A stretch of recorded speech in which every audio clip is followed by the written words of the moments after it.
Oh, let me turn the speech off. Everybody say hello to Huggy Bear. Speech off. There is Huggy Bear. Hi, I'm Huggy Bear. Hello, hello. Let me get this camera set. Huggy Bear is my my iPhone stand. Hello, my name is Neil. If you are watching this right now, you have found your way to the Beepball Blues Show YouTube channel. I'm mostly going to be referred to as Neil Dog on this show. Nealdawg. I don't think myself clever or original calling myself Neil Dog, but I didn't name myself Neil Dog. And in this beep ball world that you're going to be hearing about on the Beepball Blues Show, I've been Neil Dog for almost 30 years to pretty much anybody that knows me in the sport. It extended, and my nieces and nephews call me Neil Dog rather than Uncle Neil in most cases. So just throwing it out there that I, the host, will mostly be referred to as Neil Dog, but I didn't come out here thinking that I'm being new and original with that. I am totally blind, so you see me once in a while reach out and kind of, maybe you do or don't. I don't know how these cameras work, how well they work, and kind of checking out the phone to make sure that I'm looking as close as possible. So what is the Beepball Blues Show, and why does it need to be here on YouTube? Let me dive into all of that. Excellent questions.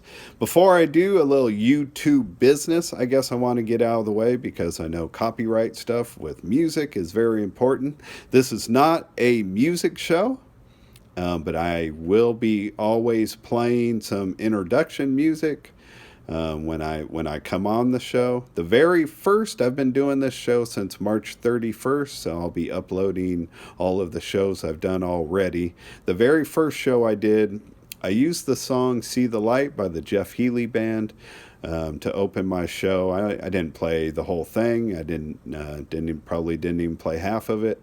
But that's the only time I used anything that I haven't been given permission to.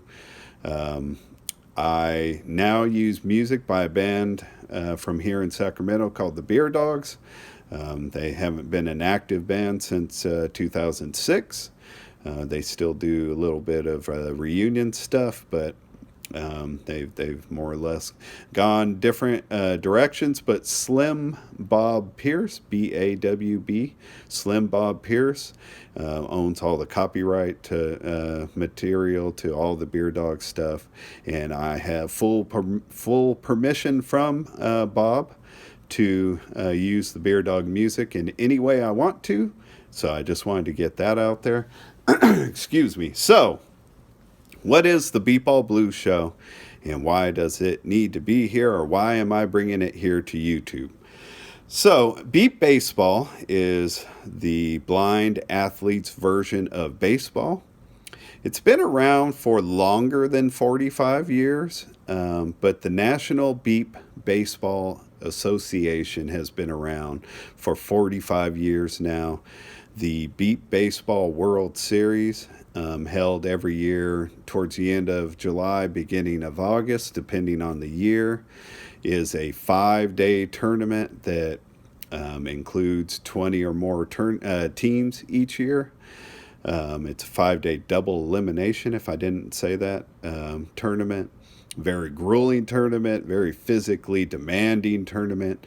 I played this game for over 20 years. My very first Beep Ball World Series was in 1987, and my last one was in 2009.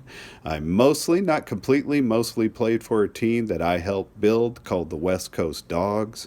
There are kind of two versions of that team, and I helped build both versions of that team. The Dogs ultimately won 7 championships. I was part of 5 of those. They won 2 more after I retired or left the team. And also, I keep saying beep ball. I'm calling the sport is officially called beep baseball, but most of us refer to it. Most of us that play refer to it as beep ball. The show I'm doing is called the Beepball Blues Show.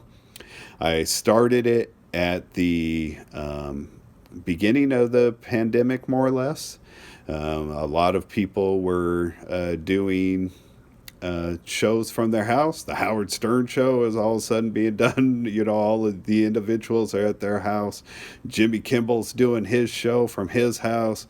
At this time, anyways, the CNN, I believe a lot of those people were doing their broadcast from their house. So I've always had a love for this kind of stuff, broadcasting, radio, podcasts. And I've always had a love for beepball. I've always wanted to do like an annual training camp, getting about 9 to 12 players a year together and taking 3 or 4 days and coaching them up, bringing in coaches from around the country and just teaching them fundamentals and how to play the game correctly and send them back to their teams and kind of just help build the sport and make it better. I've never been successful at pulling that off. The training camp that I'd like to do, at least not yet. I haven't been.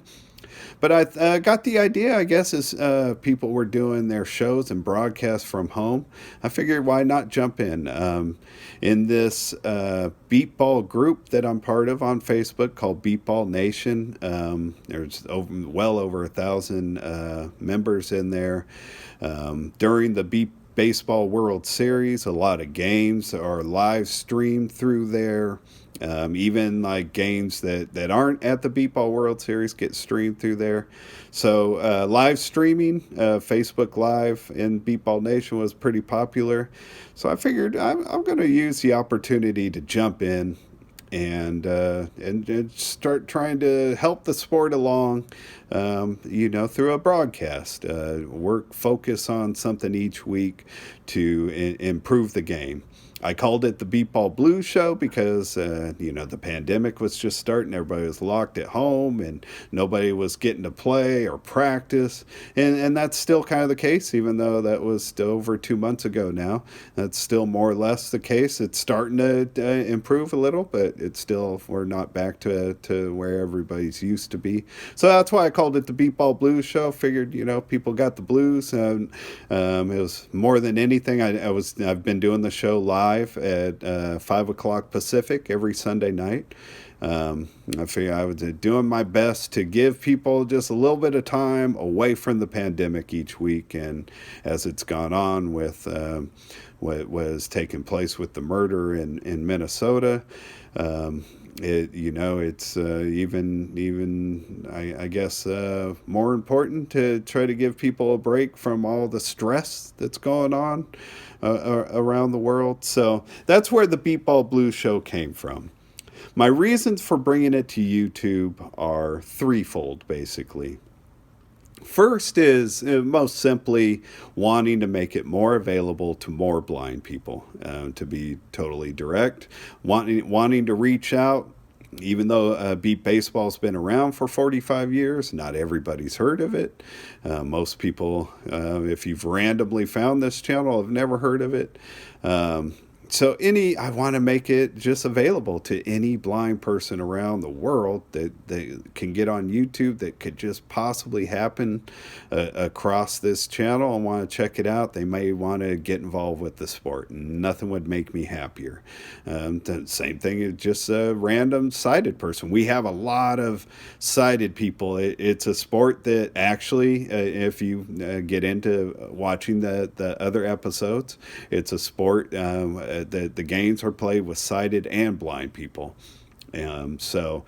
Sighted people have reason to get interested in this sport also. Plus, we depend on just tons and tons of volunteers. So if you're somebody that likes to volunteer for unique stuff, that's another reason why you may be interested in checking it out.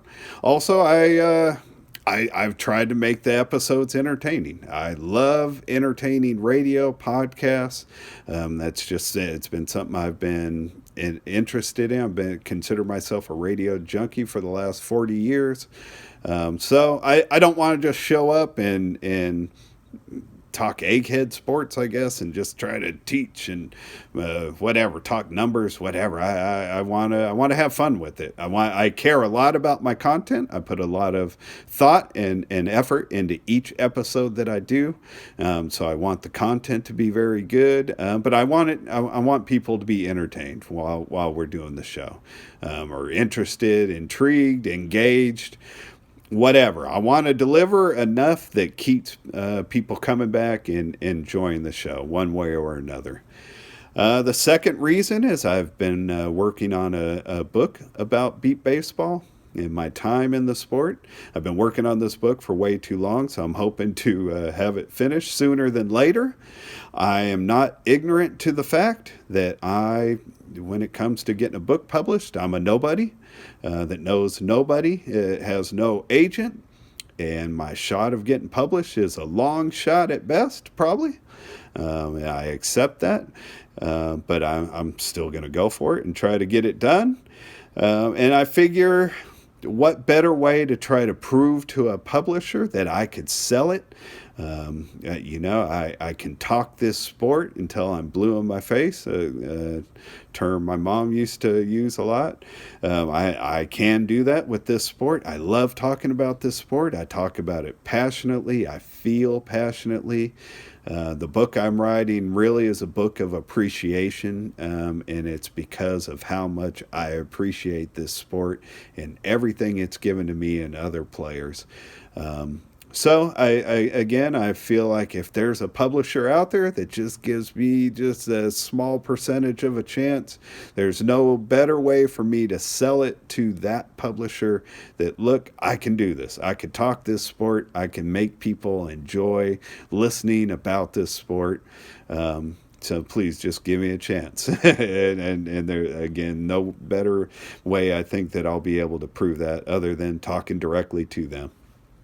And thirdly, again, I've already mentioned I've been a radio junkie for a long time. I've done my own podcasts in the past. I've been able to dibble dabble in radio a little bit. I was fortunate enough to have had a small part with one of my favorite all-time DJs, Don Geronimo. Don Geronimo has been a national radio voice since sometime in the 80s. Ultimately, he ended up here in Sacramento, where I live, doing a show. I was fortunate enough to get involved with that show back in 2011. And he kept me coming back for a long, long time. In fact, I believe if he's not on the air right now, but I believe if he was either doing a radio show or still doing his podcast or back doing his podcast, I believe I can say with confidence that he would have an open door to me still, because every single time I went on his show, I delivered. I understand comedy radio. I understand broadcasting radio. It doesn't need to be funny. I understand turning the mics on and delivering. And I feel like I do a good job at it. I'm better, I think, than most at it. I'm not as good as the greats, but I'm better than most. And better than some people that are being paid to do it right now. I know that in my heart. But the reason I had an open door to the Don Geronimo show is because I delivered. So, just throwing it out there completely honestly, I'm a man that needs an opportunity. Any opportunity. I've had struggles. I'm not unique in this situation as a blind person or as an American or as a human being right now. All across the world, people, this is a world that needs opportunity right now, because the old opportunities have been getting closed down. So I'm putting my hand up.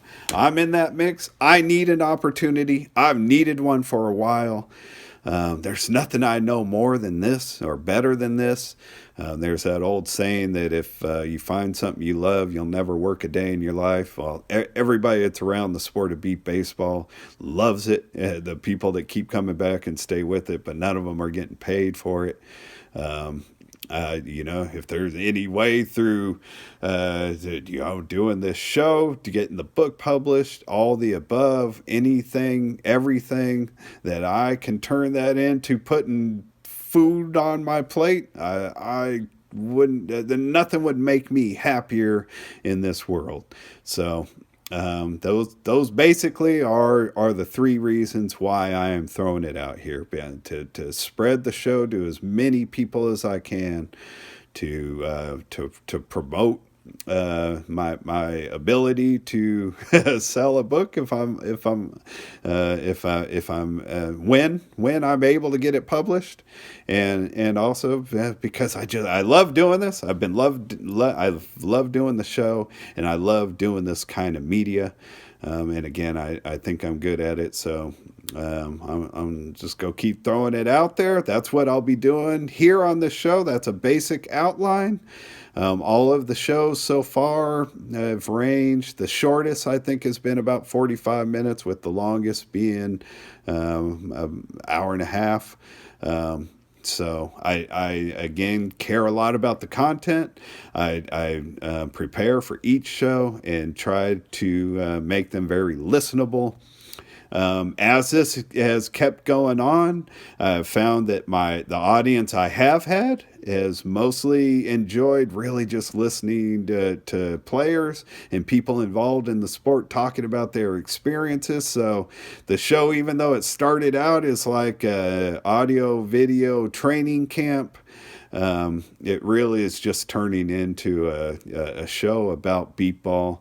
And again, if you give it a chance, even if you've never heard of the sport, you're not blind. There are sighted people. This is a sport that blind and sighted people, again, are playing together. Plus, we depend on volunteers, so there are all kinds of opportunities. And more importantly than anything, we just love anybody that loves our sport. So you'd always be welcome in our family. So, give it a chance. Give me a chance. I'll do my best to entertain you. I feel like the show just gotten better as it's gone on. I've got the next two shows planned out. I look forward to them. I think they're going to be entertaining. So I know that, I no, whatever. I guess warning you that all of the early shows, for somebody that's never heard of the sport, they're kind of on an expert level, because I'm trying to get people who are already playing better.